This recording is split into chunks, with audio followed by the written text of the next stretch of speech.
आप देख रहे हैं अब तक न्यूज चैनल। तो हम रहेंगे, हम भी कुछ वक्त दे रहे हैं। अगर उसके बाद भी इंतजार की बात नहीं खत्म हुई तो फिर all Malegaon power consumer association सब तंजीमों, सब सियासी पार्टियों और सब मजहबी तंजीमों को बुलाएंगी और कोई आगे का लाए अमल तय करेंगी। मगर पहली शुरुआत फौरन हम इसलिए नहीं करना चाहते कि जो लोग पहले से काम कर रहे हैं हम अभी भी उनको ही बड़ापन देना चाहते हैं और ये चाहते हैं कि वो बुलाएं और हम उन तक जाएं। जब वो नहीं कुछ करेंगे तो फिर हमको मजबूरन शहर को जोड़ने के लिए और हम किसी को बुलाएंगे नहीं, हम छोटे से बड़े बुनकर की खुद पैतरी चढ़ के चले जाएंगे। परेशान आदमी को बुलाने की ज़रूरत हमको नहीं महसूस होती। परेशान अगर कोई है तो उसके पास खुद जाना चाहिए। सियासी तौर पर भी अगर हम काम करते तो लोगों की खिदमत और सामाजिक काम करते। ये बात बराबर नहीं है कि एक आदमी पहले से ही परेशान है और उसको मैं बिल्कुल दुआ पैदली चढ़ के उसी फैली है, जो कि कतई मुनासिब बात इस शहर के लिए नहीं। और अगर तंजीमें सबको इकट्ठा नहीं की तो फिर हम कोशिश करेंगे कि सब तंजीमों को इकट्ठा करें, सब सियासी पार्टियों को इकट्ठा करें। सिर्फ हर वक्त नुमाइंदगी हो गई, कम से कम सनद दूसरे मामलात में ठीक है, सियासी लीडरान हम हो कि कोई भी हो, वो दूसरे मामलात में थोड़ा करके ज़्यादा बताएं तो वो समझ में आने वाली बात है। मगर सनद के सवाल पे वाज़ह नुमाइंदगी होना चाहिए किसी भी लीडर की। सिर्फ मिल लेना और मिल के आकर बातें रख देना, ये नुमाइंदगी इसे नहीं माना जा सकता। ये सनद के सवाल पे इस तरह की नुमाइंदगी नहीं होना चाहिए। सनद के सवाल पे बाकायदा एक तंजीम, एक एडवाइजरी कमेटी होना चाहिए और जो भी लीडर है वो उनको एडवाइजरी कमेटी बुलाए और एक्चुअल में मसला बताकर उसका हल निकालने की बात करें। दूसरी बात, इस शहर में पुलिस के दबाव में अगर जब भी कोई काम हुआ है तो हम हर हाल में आते हैं और हम खड़े होते हैं, हम हर चीज़ बर्दाश्त कर सकते हैं। मगर अगर पुलिस किसी कारखाने को जाके ये बोले कि तुम चालू करो, अगर कोई बंद करने आएगा तो हमको बुलाओ, पुलिस का ये काम नहीं है। कोई अगर ज़बरदस्ती बंद कर रहा है, तोड़ फोड़ कर रहा है तो पुलिस उसमें इंटर हो सकती है। मगर पुलिस का ये काम कतई नहीं है कि वो खुद जाकर कारखाने वालों को धमकी आमेज लहजे में इस तरह की बात बोले। ये शहर सनद के सवाल पे हमेशा इकट्ठा रहता है और अगर ये शहर इकट्ठा होता, अभी भी इत्तेहाद होती इस तहरीक में, तो मुझे नहीं लगता कि पुलिस की मजाल थी कि पुलिस इस तरीके का रवैया अपनाई होती। तो ऐसे हालात में और भी कई मसाइल है। पावर सप्लाई का मसला है। आज पावर कारखानेदारों के सामने तुम्हारा नया जो सर्वे हो रहा घर पट्टी का, वो एक बड़ा सवाल आगे चल के खड़ा हो जाएगा।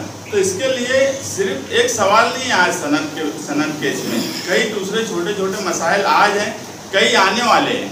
अब जब सब मसले आ जाएंगे, जब लोग उस पर बात करेंगे क्या, तो इस पर कोई सब लोगों को जमा करके एडवाइजरी कमेटी बनाओगे यार। आगे अगर घर पट्टी के सर्वे में मेरी मालूमात में कारखानेदार पे बहुत बड़ी सर्वे जो होगा उसके बाद जो लगने वाली है घर पट्टी, उसमें बहुत परेशान हो जाने वाले हैं। तो उसके लिए क्या लाए अमल तय कर रही तंजीमें या सियासी पार्टियाँ, कोई किसी को इकट्ठा नहीं कर रहा। एक सवाल आता उस पर सिर्फ बात की जाती, फिर जब वो आगे मुसीबत आ जाएंगी उस वक्त उस पर बात करेंगे क्या, जब घर पट्टी लग जाएंगी उस वक्त उस पर बात की जाएंगी क्या।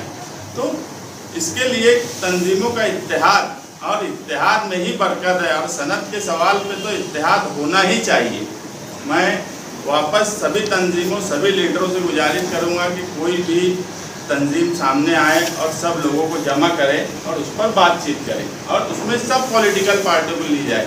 मेरा ऐसा मानना है कि कोई भी तहरीक बगैर सियासी पार्टियों को शामिल किए कभी कामयाब नहीं हो सकती।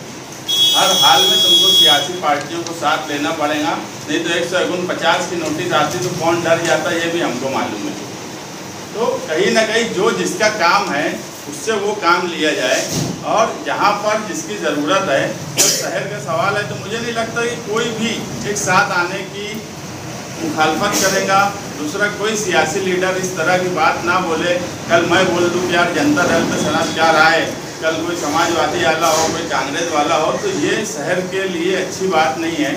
और जब इस तरह की बयानबाजी देने से पहले लीडरान को भी सोचना चाहिए कि वो किस सवाल पे कौन सी बयानबाजी दे रहे हैं, शहर किस सिमत में जा रहा है, हमारे शहर के क्या हालात हैं, उसमें इस तरह की बयानबाजी दे के इंतजार पैदा हो रहा है, ऐसा हमें महसूस हुआ। इसलिए आज हमको एक प्रेस कॉन्फ्रेंस लेना पड़ा और मालेगांव के हालात मंदी को लेके बहुत ख़राब हैं। आगे फ्यूचर में फ़िलहाल ऐसा महसूस नहीं हो रहा है कि ये मंदी के हालात कब तक चलेंगे, तो हो सकता है ये लंबी लड़ाई हो और अगर लड़ाई लंबी है और प्रोडक्शन कंट्रोल के लिए भी है, तो भी उसको तहरीकी मिजाज दे देना चाहिए। और इस शहर में जो भी तंजीम को ज़रूरत होगी वो all Malegaon power consumer association को बुलाएंगे, तो तहरीक किस तरह सरकार तक जाए, डिपार्टमेंट तक जाए, ये हम बखूबी जानते हैं और इंशाअल्लाह उसमें उनकी पूरी मदद करेंगे। मगर सबको एक साथ जमा करने की तंजीमें कोशिश करें जो तंजीमें काम कर रही हैं। ये माना जाए कि मालेगांव जो हाईवे जाम का और जुलूस निकला, शहर बन रहा, उस वक्त भी ये तंजीम थी।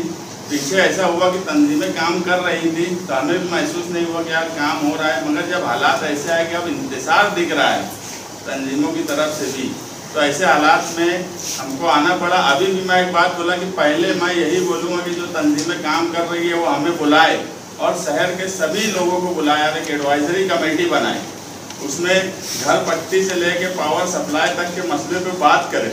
हमारे जाहिद नदवी साहब बैठे हैं, पावर सप्लाई पे अच्छा काम करते हैं, ऐसे लोगों को साथ में लिया जाए।